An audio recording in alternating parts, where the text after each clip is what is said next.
Rencana pengambil alihan Partai Golkar dan PDI Perjuangan. Mengapa Jokowi dituduh sebagai orang yang akan merebut kursi Ketua Umum Partai Demokrasi Indonesia Perjuangan?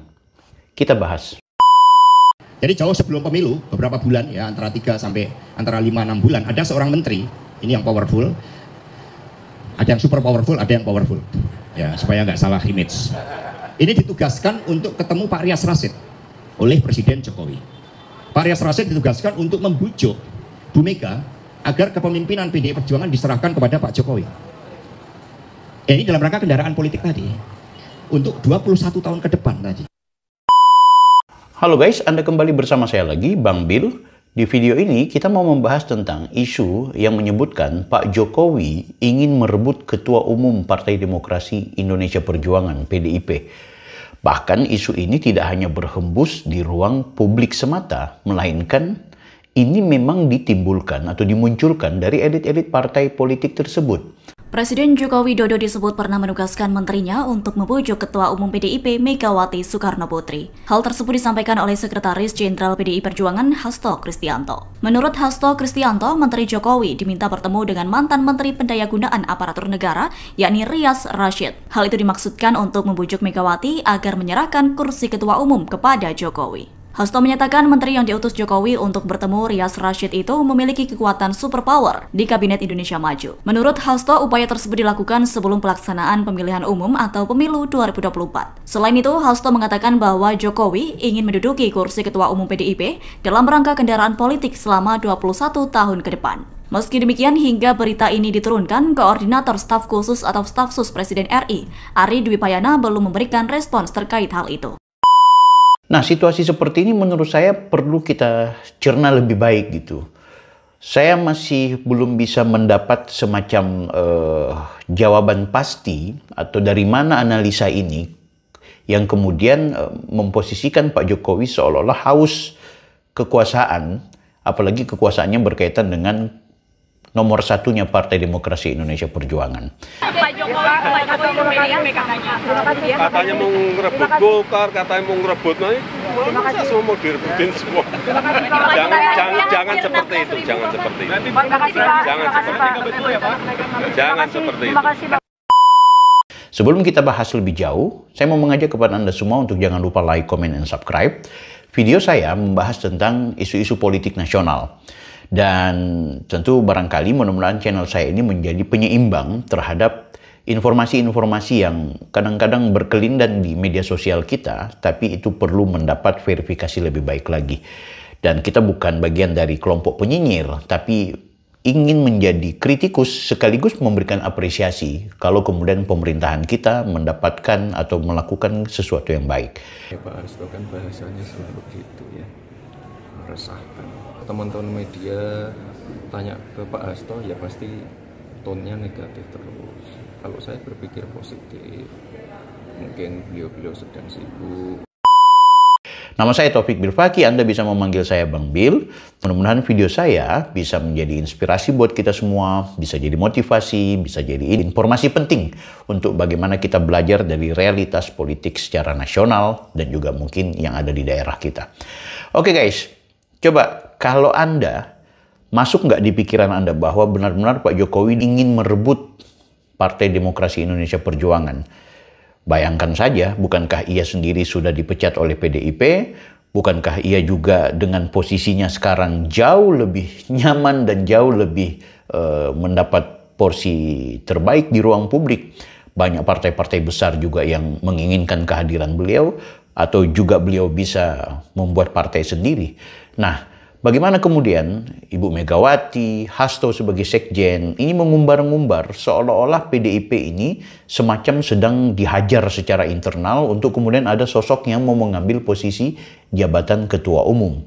Aku pikir ini pola flying victim ya. Jadi playing victim ini adalah semacam pola yang dibangun oleh pribadi atau komunitas tertentu yang ingin mendapatkan semacam simpati dari orang di luar atau komunitas dari luar terhadap dirinya yang merasa dizolimi, yang merasa disakiti. Padahal orang-orang yang playing victim ini adalah orang yang biasanya dialah pelaku kejahatan itu sendiri gitu. Nah, nampaknya teman-teman atau elit-elit PDIP kita sedang mendapatkan penyakit seperti itu.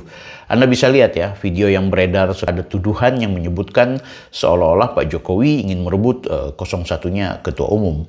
Kenapa Pak Jokowi tidak menjadi elit partai lain saja atau membuat partai sendiri? Bahkan saya menganggap Projo jauh lebih efektif dan jauh lebih mengangkat derajatnya Pak Jokowi ketimbang PDIP hari ini ya. Walaupun memang PDIP bagian dari komunitas yang telah mengkonstruksi seorang Jokowi dari pribadi yang biasa-biasa saja, yang kemudian menjadi tokoh nasional bahkan menjadi presiden 2 periode. Tapi nggak bisa kita pandang sebelah mata seolah-olah itu cuma PDI saja yang membentuk Jokowi. Yang jangan dilupakan adalah kepribadian Jokowi itu juga membentuk komunitas PDIP mendapat kekuatan dan kemenangan pada pemilu dan juga pilkada sebelum-sebelumnya. Pak Jokowi, maka berdasarkan survei, berdasarkan riset, maka suara Pak Jokowi itu antara 35-37%. Insentifnya besar sekali. Dibandingkan 21% tadi, menjadi 37% untuk insentifnya besar sekali. Tapi, kalau PDIP tidak mengusung Pak Jokowi, ya, maka suara PDIP itu kisarannya antara 14-19%.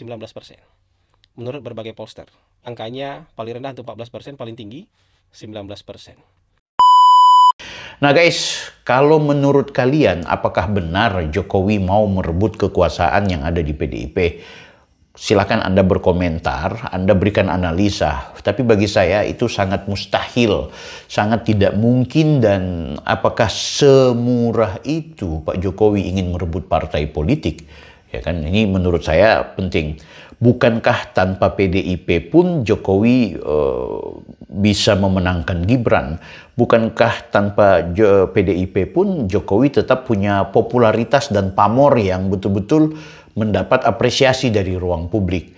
Yang dimaksud dengan 82% masyarakat yang menyukai Jokowi itu dalam konteks kepemimpinannya waktu menjadi presiden, apakah itu masuk kader dan pengurus partai politik di PDIP? Bukankah ketika survei itu muncul, Jokowi dicintai oleh rakyat, mendapat apresiasi sebanyak 80% lebih, itu setelah terjadi keretakan antara Jokowi dan juga PDIP? Ya, atau bagaimana mereka yang puas terhadap kinerja Pak Jokowi, kemana lari dukungan suaranya di Pilpres 2024. Kita lihat angkanya. Yang pertama, kalau kita tanya seberapa puas mereka terhadap kinerja Pak Jokowi sebagai presiden, angkanya mencapai 80,8%. Ya. Jadi kepuasan terhadap Pak Jokowi ini angkanya 80,8%. Sementara mereka yang kurang puas ini hanya di angka 18,8%. Kalau kita lihat dari data ini, yang mereka yang puas, yang menjawab sangat puas dan cukup puas, ini angkanya 80,8%. Yang mendukung pasangan Prabowo Gibran ini di angka 55,5%. Ya. Kemudian yang mendukung Ganjar Mahfud di angka 22,1%, yang ke Anies Caimin di angka 15,6%. Jadi mereka yang puas dengan kinerja Pak Jokowi sebagai presiden, ini memang mayoritas mendukung pasangan Prabowo Gibran. Sementara mereka yang kurang puas, ya, di angka 18,8%, mayoritas juga mendukung pasangan Anies Caimin 50,0%, sementara Prabowo Gibran ada 30,4%, Ganjar Mahfud 15%. Jadi dari data ini menunjukkan bahwa memang persepsi publik terhadap positioning para capres ini memang jelas terlihat. Mereka yang puas ingin melanjutkan legasi Pak Jokowi itu mayoritas mendukung pasangan Prabowo Gibran, karena pasangan ini positioningnya adalah melanjutkan legasinya Pak Jokowi sehingga lebih kuat asosiasinya ke pasangan Prabowo Gibran. Sementara mereka yang ingin perubahan, ya, mereka yang kurang puas terhadap kinerja Pak Jokowi, ini mayoritas mendukung pasangan Anies Caimin di angka 50,0%. Sebab simulasi survei, simulasi yang disampaikan oleh teman-teman ketika menyampaikan bahwa ada kecintaan 80% lebih kepada Jokowi, itu setelah PDIP itu sakit hati dengan Jokowi yang justru memberikan ruang anaknya untuk menjadi wakil presidennya Prabowo. Nah, jadi coba kita analisa baik-baik dan silahkan teman-teman berpikir lagi secara logis, apakah Jokowi adalah orang yang separah itu akan merebut Partai Demokrasi Indonesia Perjuangan, atau jangan-jangan teman-teman elit PDIP yang bermain playing victim. Jangan lupa like, comment, dan subscribe. Saya Bang Bill, Offside.